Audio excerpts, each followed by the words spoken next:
yanlış yağmuru elimi yuyup zino tüyürdüm anha kalbim duyup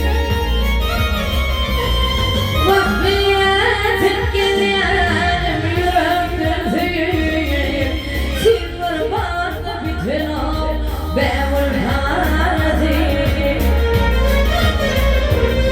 vakfiyetim gidelim yürekten tüyüp sinir vardı bütün o bevul hadi bu alemdeki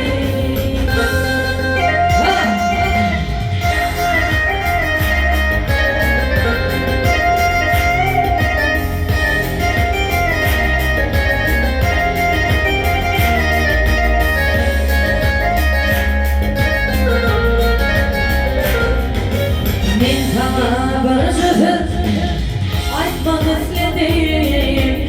Men sana bir sözü bilmek istedim. Ama ayta bilmem, belki etledim.